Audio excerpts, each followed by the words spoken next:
Hello everybody, Baguio Day 4 and oh my gosh, anong oras pa lang? Nagising ako 12-ish PM. Ito yung pinakamahabang tulog ko sa Baguio T. Ngayon ay 1:42, nanonood akong Bridgerton. First time ko ito panoorin kasi binudol ako ng mga CVA fam ko. And oh my gosh, I'm having breakfast, room service. I do not plan on going out that much today kasi sobrang daming tao ngayon sa Baguio kasi nga it's a Sunday. So feeling ko dito lang muna ako sa kwarto ko mag-work and then we'll go to Lemon and Olives again in the evening for dinner for the last time. And then yun, bukas uuwi na lang ako ng 6 a.m. kasi ang aga talaga. So I have to be there sometime 5 a.m. para alam mo yon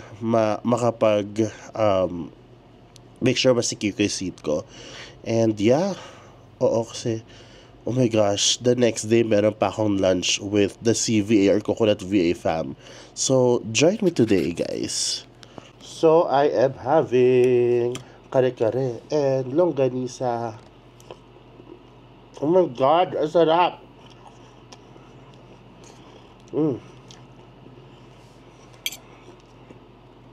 Alam mo guys, sarap ng gulay dito.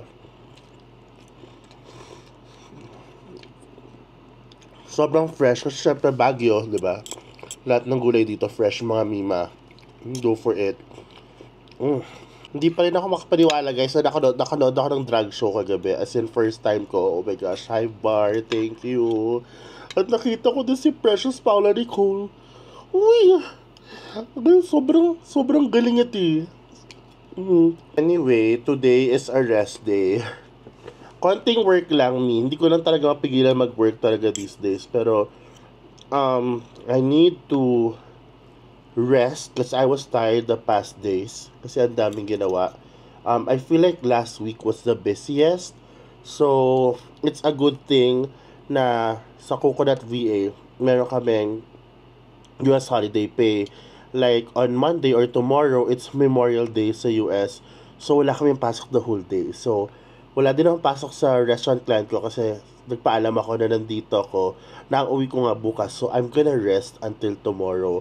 Very important. Isa sa pinakamahirap na part as someone who works from home or everywhere is the boundaries when it comes to work and the rest day because work is literally accessible. It's like sometimes your work desk is beside your bed and wala ka na magagawa. Okay, so plus earning here dito yung mga business namin online is uncapped as in like limitless. So talagang kailangan mo i-limit din sarili mo kasi a lot of people wants to be a VA or freelancer for work-life balance pero yung mga kagaya namin na talaga na-addict talaga na-addict, yung mga gustong kumita talaga dumaan ako sa phase na yan, talagang dumating sa panahon na parang wala na kami rest day. So ngayon, at least meron akong boundaries na paunti-unti. So, I'm enjoying my rest day mga mi. Hey guys, so Jam is planning something really big. Actually, I also took this time since nasa ibang lugar na rin naman ako outside my usual workspace. I took the time to plan something big and better for Barangay VA. Like, I am trying to build something amazing for everyone. As you can see, I'm planning, ang daming tubig. Uy! So, actually, hindi na rin talaga ako nakalabas. Pero, siguro, kailangan ko din lumabas for dinner, saglit. And then, continue planning kasi I feel like Barangay VA is so outdated. I feel like yung mga tinuturo ko, mga pinapanood nyo ngayon are super outdated. Parang it's so 2021 pa. So ang dami na nangyayari, nag-evolve na ang VA world and so I have to update everything and I have to make initiatives para maging better yung experience nyo dito sa Barangay VA community. And alam mo yon, mas may impact tayo, 'di ba? So, I am very excited for this, no?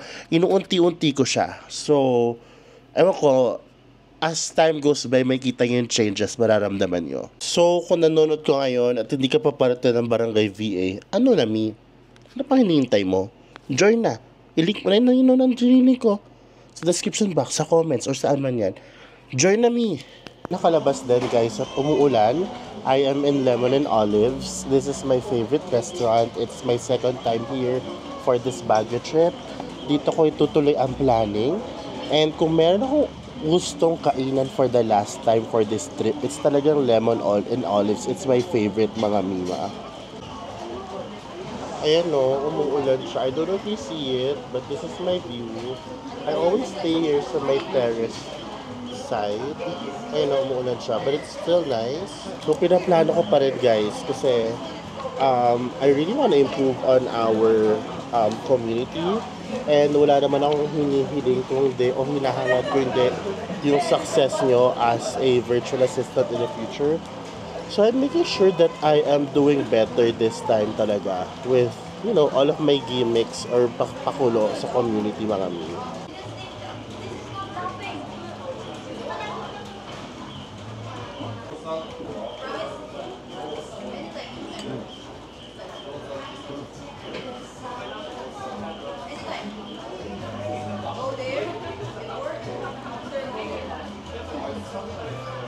Hey guys, just an update. After dinner, kanina sa Lemon and Olives, I went home, nag-impake na ako kasi mamayang 6:30 na ang aking flight. Flight bus trip pa uwi. So ayan guys, natapos ko na ang aking pag-impake. Ayan, very very good. Kanina, pagka-impake ko, I just did a little bit of work and then tinry ko matulog. Pero mga mi, hindi ako makatulog. Hindi ako makatulog, mi. 2:44 na, oo. I want to take this time to update you guys with my life. So besides everything that's happening to me now, okay, flashback lang tayo. I came from Boracay, no, yung Coconut VA getaway sa Boracay. Before going to Boracay is nag-lose na ako ng weight. Bumalik na ako, di ba, nag-gain ako, tapos nag-bounce back ako at bumalik na ako sa pinakamababang weight na naiwan ako before bago ako mag-gain. I did everything I can, okay, to make sure that all my calorie intakes are talagang alam nila yan, naka-measure lahat yan, nakatimbang lahat yan.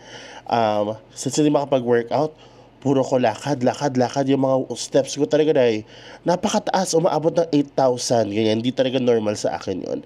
And then, when I got home and weighed, tumaas siya. Wala na akong gana. Tapos, ayun, nag-roller coaster na naman tayo. Pero, I'm aware naman na tumataba ako ulit. Pero, nandito ako sa stage na kailangan kong bumangon right away kasi or else titiple yung impact, no? And ang dami kong kailangan gawin this year. Ang daming mga opportunities na gusto kong maabutan lahat yun ng healthy. Kaya talagang yun yung nagpupush sa akin, bumalik right away. O parang, ama ka na jam, isang buwan ng pahinga mo, tama na yan. Kanang inarte, push mo ulit. Yeah, slowly getting back.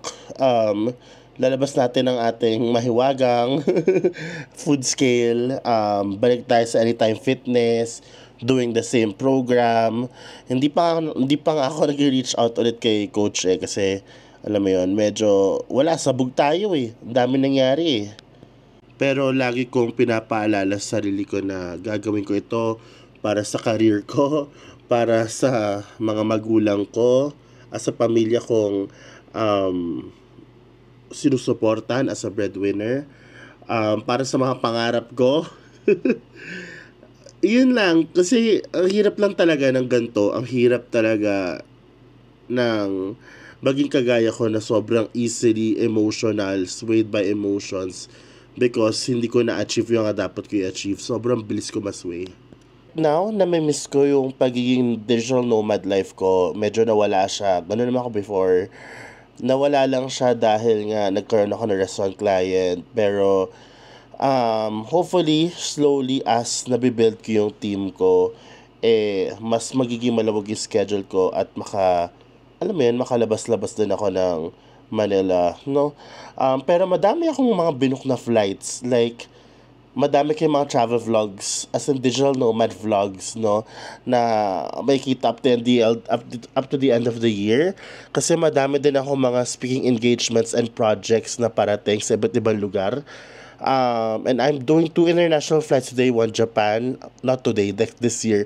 One is in Japan, one is in Singapore. And yung pinaka-latest pala na nabook ko is OMG, Coron. First time ko magko-Coron. So guys, kung mga taga-Coron kayo dito, comment naman here. Like, give me suggestions and tips. As a digital nomad kasi, yung creativity ko nare-refresh. I meet a lot of people. Natutuwa ako sa ganyan. Plus, I feel the balance of what I do. I work, I travel, I enjoy. You know what I mean? And I'm earning at the same time. So, ito yung buhay talaga na gusto ko. And hence, I need to be healthier. Diba? Since solo traveler si Jam. Anyway, going back sa estado ng aking travel ngayon, pauwi, no?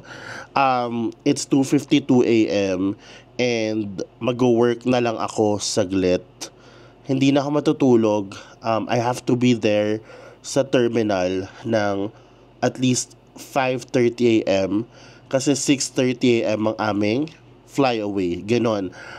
So, I still have like 3 hours or less para mag-work, para productive. Kasi ang kagandahan ng bukas is Monday, diba? Karamihan sa inyo may pasok. Ako, wala akong pasok. Kasi, it's a US holiday, it's Memorial Day, and sa Coconut VA kasi wala kaming pasok pag US holidays, but we're paid in full.